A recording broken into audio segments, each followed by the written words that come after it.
Hey YouTube, this is Steven with On My Way to Fire, a personal finance channel about early retirement. Today's topic, I want to talk about all things dividends. So just as a quick recap, dividends are price per month that you get paid to you just for being a shareholder. So this could be a preferred stock fund, a bond fund, emerging market bond fund.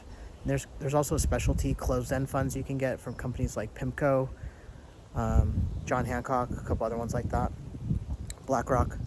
So they all have different mechanics in terms of how they generate income.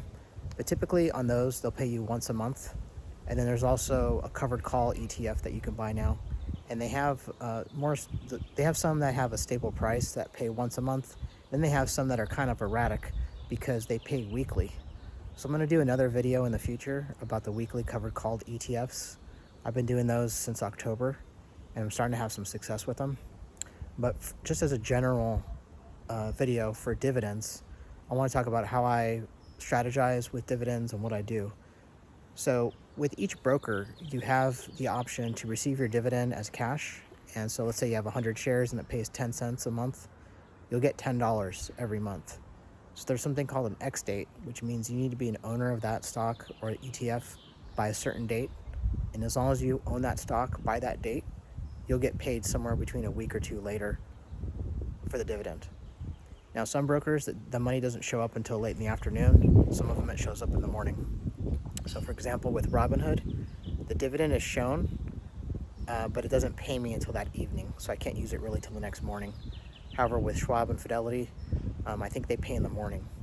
So it's a little different with each broker. So you can opt to do two things with your dividends. You can either receive them as cash, or you can have it reinvest in the fund or stock that you have. So usually when I'm building out a position, meaning just buying shares and getting to a certain amount, that position could be $500, it could be $1,500, it could be $5,000, it could be more than that. But that's just the general term I'll say for building a position. As I'm starting to build a position and I'm just barely buying into those shares, let's say I have 20 shares, well, that's not my full position yet. I'm going to keep adding to it. If the stock is down and I don't really need the cash right away, I typically will reinvest the dividends and let them compound. And so if it's a monthly payer, every month it'll pay me more money because I haven't sold any shares yet, and it's just paying more and more as I build it up. So let's say I have 20 shares and I buy 2 shares that month and I get my dividend, and then the next month it'll pay me a little bit more because I had 2 extra shares plus the fractional share for the dividend. And it'll get to the point where you get multiple extra shares per month if you can build it up enough. So what I do is I usually, in my Roth IRA, I'll build up positions of REITs, preferred bonds, I think is what it's called, or preferred stock, emerging market bonds, closed-end funds. I think I have about 15 of them now going. And then depending on how the price is doing, I'll buy and sell those shares. But typically I'll let the dividends reinvest for anywhere from 6 months to even a few years. And I also have some REIT funds, and they pay monthly as well. So what's great about that is you just basically have it in there as an anchor. You're buying shares to just let these positions over time pay you more money because you're not selling shares yet. I'm just building and building and building. And it's amazing because I look back at one of the REIT funds and I had it since 2018. So now we're going on the eighth full year. I'm now getting paid double what I started with. Now the price per share will fluctuate. So there's times that I'll buy a couple shares when I have the cash, and then maybe there's something else I like better down the road, and if the stock goes up 10 or 15% from where I bought it, maybe I'll just say, you know what, this is a good lateral move, I'll sell a few shares of this one. It'll continue to compound, slightly less, right, because I sold 2 shares now, but month over month it's growing because you're getting a fractional share with those dividends. So, you gotta just let time be the asset. And now that I've been doing this for going on 12 years overall, some of these funds I've been in for 10 years, 8 years, the dividends just keep ramping up. So with the covered call ETFs, you get paid every week. So those dividends ramp up even more, but the amount per share varies greatly depending on how the stock is doing that it's related to. So I'll get into that in another video, but typically on those, I like to let the dividends compound because it's always buying a fractional share every week. And as the stock performs better, I'm getting more dividend based off the performance of the stock. And at a certain point, I'll turn it off and I'll just get cash, and then I can do whatever I want with it. But as far as dividends, I'd say I'm probably somewhere around 90 to 95% of what I buy is dividend based, whether it's a regular stock like a Verizon or Pfizer, one of those type of companies, or these funds. And I think what that does is it just gives me a dividend calendar to where some of them pay in the middle of the month, like around the 13th to the 15th. And it's nice to have those because it's different from the majority of them want to pay you between the 23rd and the 30th of the month.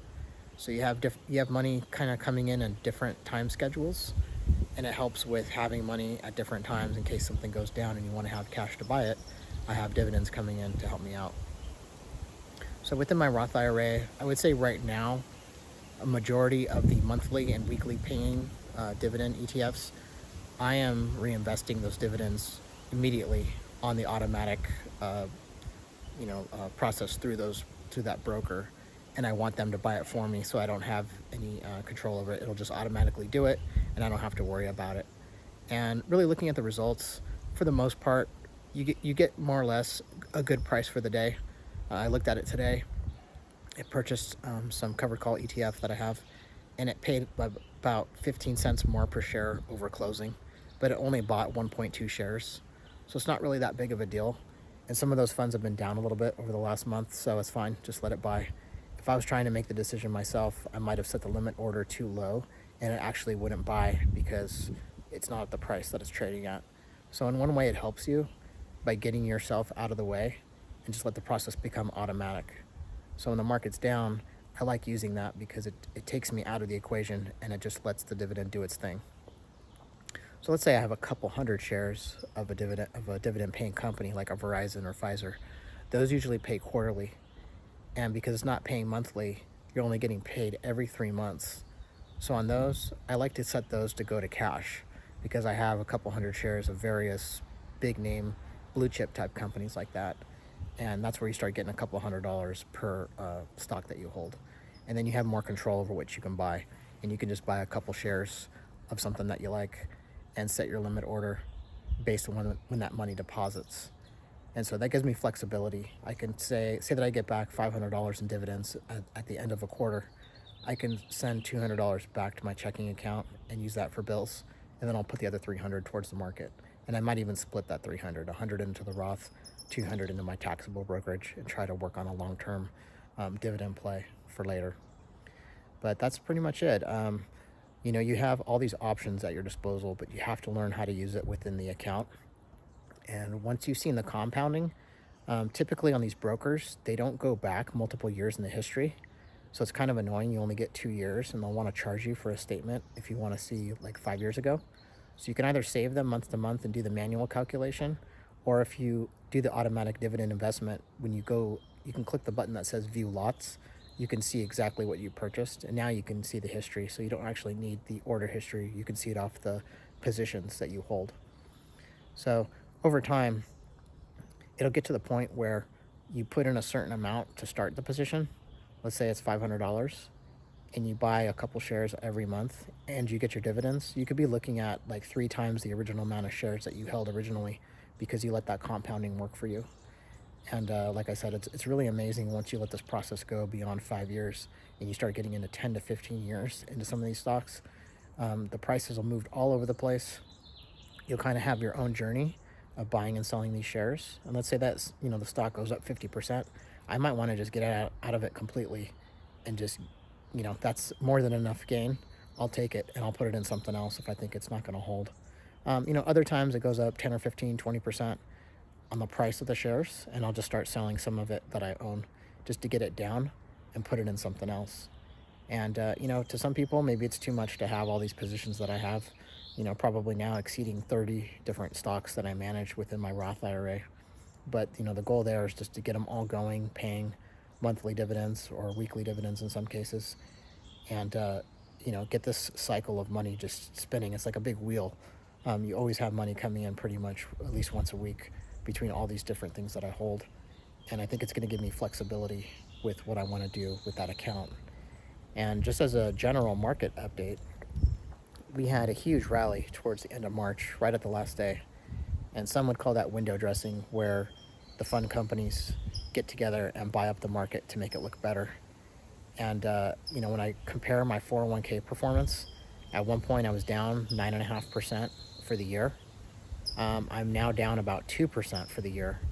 And so it's come back quite a bit. And a lot of that, I think, is related to me doing a transfer where I moved some money out of stable value, just basically cash funds, into the market during the lows towards the middle, and maybe around the 20th of March is when I stopped doing that. And see, the market gets ahead of itself. It's looking forward to this Iran thing being done with, but it's not really done with yet. So it's kind of interesting that you have to be ahead of it and be willing to take a chance. And in my case, I put together 2 out of maybe 6 possible transfers. So I still had money to put in, but I didn't want to put it in all at once. So you could say that that was just basically a third position, 2 out of 6 that I was willing to put in. And then the rest will sit there. That remaining cash will just stay. It'll earn interest, and I'll wait for the next market dip to go down. But for now, at least I felt like I participated. I pushed my risk a little bit, but it was calculated. And in my Roth IRA, I was down probably about 10% for the year at one point. And I'm a little bit more aggressive in that account. And I'm now actually positive for the year by just over 1%. So a lot of things are starting to come back. And it can get to be a bit of an irrational exuberance, as Alan Greenspan said back in the day, about the market getting ahead of itself. I'm going to just hang back and see. Sometimes these stocks just keep rallying for a while, and it's kind of beyond belief that 2 weeks ago they were 15 or 20% below what they're trading at now. But at least I was able to buy some shares while there was a dip, and I wasn't left out. But I'm always looking for an angle. Maybe it's time to sell. Maybe it's time to trim back some of these things. So thanks for stopping by. Appreciate a like and subscribe, and see you in the next video.